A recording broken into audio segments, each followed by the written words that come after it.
My name is Lisa Kangoya and I was a bully. My Man United are playing. Do you hear that?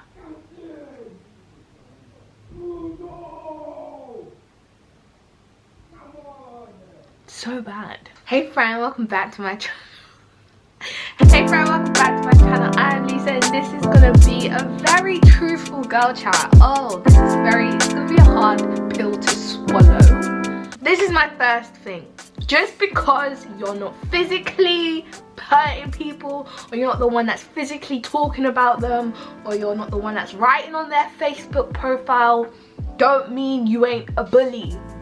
Okay? I was a bully that I call the sideline bully. The bully on the side.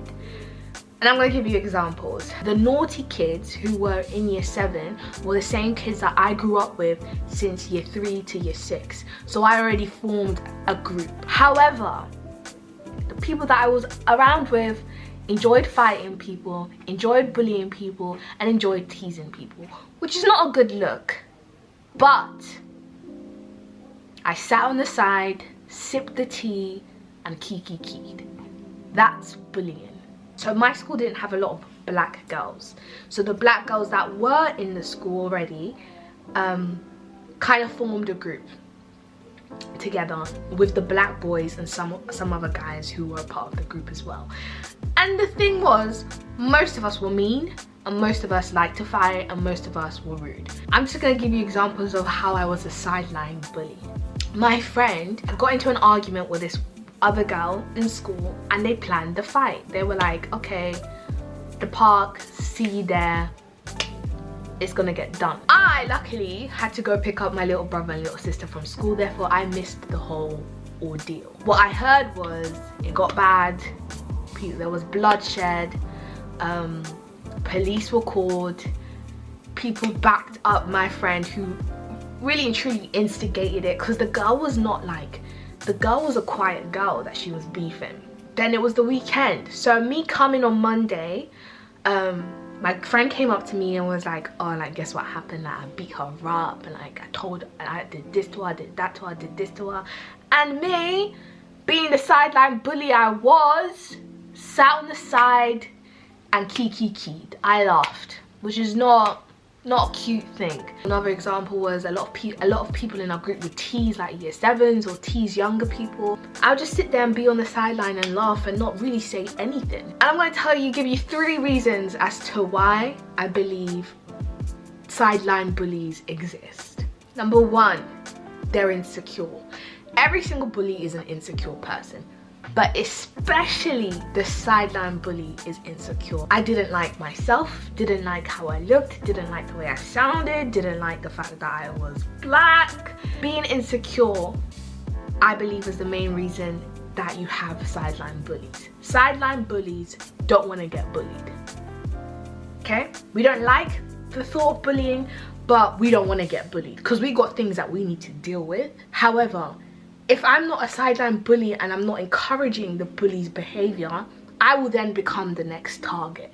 I would rather chill with you and never become the target and me deal with these things on my own, rather than you telling the whole world this, and making me more insecure. Number 2, I lacked confidence. Even though my sister was in school, my cousin was in school, being in secondary school is a very isolating experience sometimes. I lacked in the things that I was, which is quite similar to being insecure. I lacked my voice because I knew that would eventually lead them to me being bullied, so I'd rather just be quiet. Number 3, and I think it all kind of links together, we're very selfish. Sideline bullies are selfish and they're very cowardly. I never did the dirty work, but I got respected similarly to the ones that actually were being bullied, or the ones that were bullying. I don't know if that makes sense, but I think it's making sense in my head. Yes, it's like doing it. It's like reaping the awards, reaping the seeds, but not actually doing a manual labor. Does that make sense? Tell me if it makes sense in the comment section. I didn't feel like I was a bully, but my friends were a bully, and that was their business. But no, I condemned behavior. Never snitched, didn't want to be a snitch, never told off people, never told on people. I just kept quiet, and silence is being a bully. Okay, so to my sideline bullies out there, it's not a cute thing. It weren't cute for me, and it's not gonna look cute for you. So you might as well just say something. Okay, year 10 and year 11 switched on me. I was being bullied by my friends. What? And it's so interesting to think about just the switch. The switch happened like this. They started to make fun out of me. They started to talk behind my back. They started to just, but it was small, very small bullying. But I personally considered it to be a really big thing because your girl is sensitive. And yes, bullying changed in our generations because we had phones. We had BBM. Oh my gosh. BBM created so many problems, and BBM created a problem for me. These guys especially that I knew from year 3 that were babies with me and we grew up started to bully me and started to tease me. This is what they did. So what they did was they compared me to Shrek. I know, how dare they compare me to Shrek? I'm Fiona, hence why I've worn this today, just to tell you that I am a princess, darling. They put a picture on their BBM profiles, which was basically like Snapchat in them days, and put a picture of Shrek and me together. Everyone's profile was that. That's not fun. That's not cute. So that happened, and they stopped talking to me when I went to school. They started teasing me in classes, and automatically you feel isolated. I had most of them in my class, so they would tease me, they would call me Shrek in class, and it was just not a fun thing to go through. It's not fun. So I then retaliated, and one of the guys had very big ears, so I wanted to then retaliate and call him the donkey in Shrek. So I put the picture up together and I did it, and I put the picture of the donkey and him together to retaliate. Then my dad got a hold of my phone, saw the picture, and he said, "So what do you think you're doing?" I said, "They're bullying me, so I'm retaliating." I said, "Oh, I'm just making fun out of this person." "What? So I've taught you to become a bully?" I said, "Brother, you don't know what I'm going through in school. They're bullying me." So he said, "So is it a good thing to retaliate? You can't tell the teachers?" I said, "I don't want to be a snitch.